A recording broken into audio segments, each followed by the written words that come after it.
আসসালামু আলাইকুম। Bangladesh two Malaysia roadmap সিরিজের এপিসোড 3-তে আপনাকে স্বাগতম। আজকের এপিসোডে আমি কথা বলবো ইএমজিএস সম্পর্কে। ইএমজিএস কি, ইএমজিএস পেমেন্ট কেমন হয়, তারপর হচ্ছে ইএমজিএস কেন রিজেকশন হয়, এই জিনিসগুলো এই ভিডিওর মাধ্যমে আপনি জানতে পারবেন।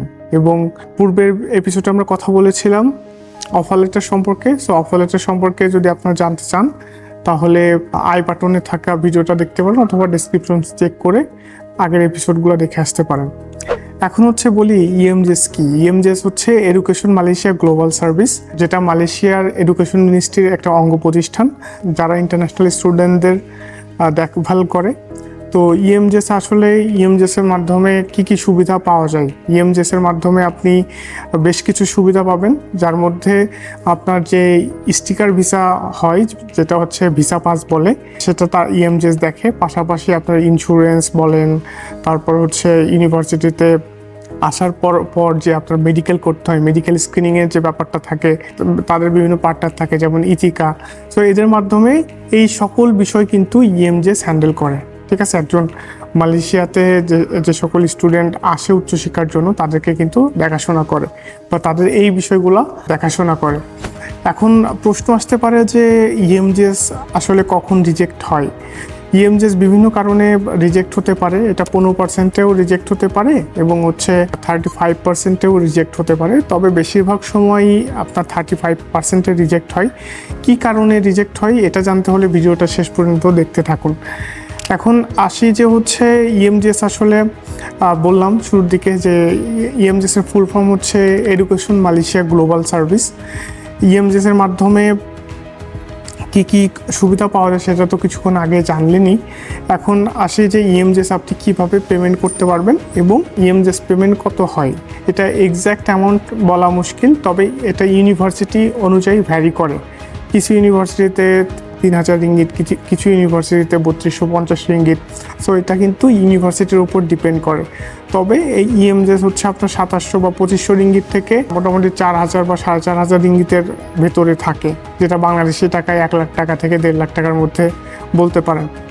তো ইএমজিএসটা পেমেন্ট করার পরে এবং এরপরের প্রশ্নটা চলে আসে যে ইএমজিএস কীভাবে পেমেন্ট করা যায়।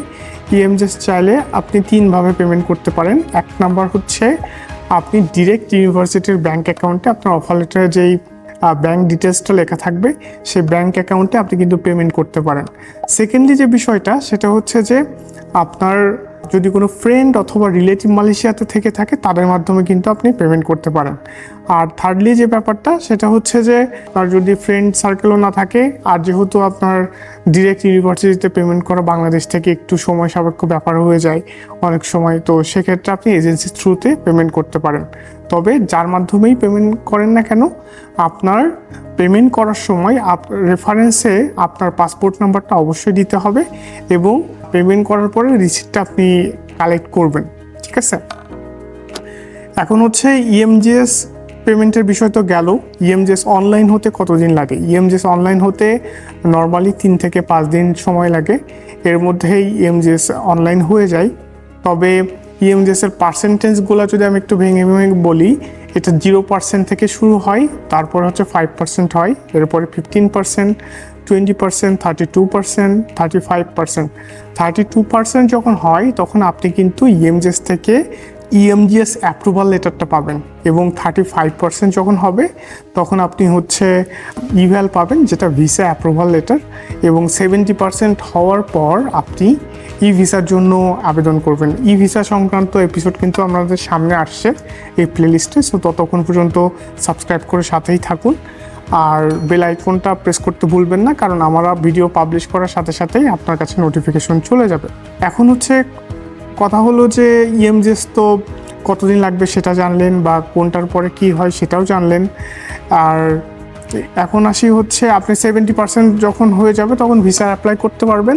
এরপরে আপনার কিন্তু 70% নিয়েই মালয়েশিয়াতে আসতে হবে। মালয়েশিয়াতে আসার পরে আপনার মেডিকেল করতে হবে। মেডিকেল করার পরে সেটা 2-1 দিনের মধ্যে আপনার 80% হবে। তারপর আপনি যখন ভার্সিটিতে পাসপোর্ট জমা দিবেন আপনি কিন্তু মালয়েশিয়াতে ই ভিসা নিয়ে ঢুকবেন।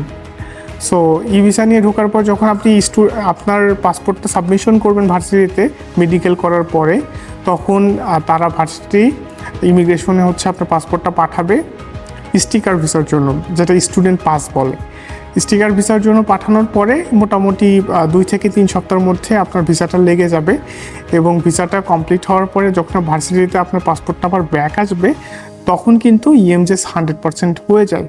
সো এই হচ্ছে EMGS এর এন্টায়ার প্রসেস। ভিডিও শুরুর দিকে আমি বলেছিলাম যে কী কারণে EMGS রিজেক্ট হয়, এই ভিডিওতে বলে দিব।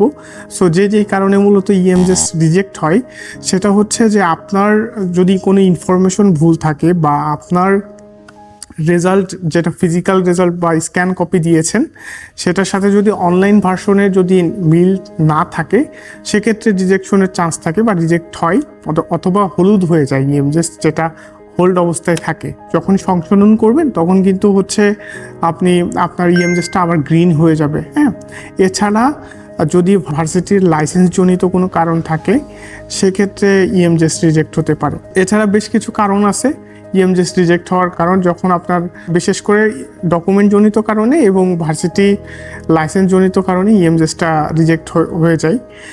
আর এখন এ থেকে পরিত্রাণের উপায় কি? আপনি EMGS যাতে রিজেক্ট না হয়, সেক্ষেত্রে ডকুমেন্ট সঠিকভাবে যাচাই বাছাই করে তারপরে সাবমিট করবেন ভার্সিটিতে।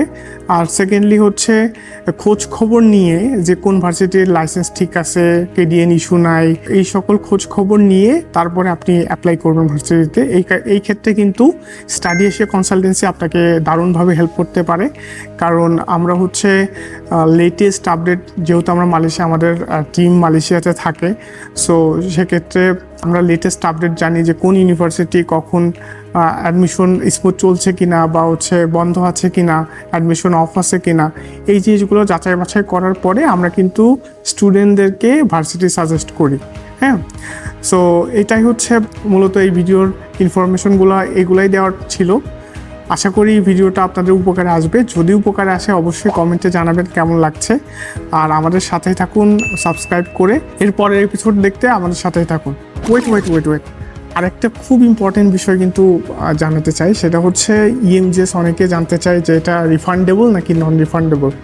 এটা কিন্তু নন রিফান্ডেবল। এটা হচ্ছে আপনার যদি রিজেক্ট হয়ে যায় তারপরে আপনি আপিলের সুযোগ পাবেন, বাট এটা কিন্তু রিফান্ড পাওয়ার কোনো চান্স নাই। ঠিক আছে? সো এটাই হচ্ছে বিষয়। পরবর্তী নেক্সট এপিসোডে আপনাদের সাথে আবার দেখা হচ্ছে। ততক্ষণ পর্যন্ত সাথেই থাকুন।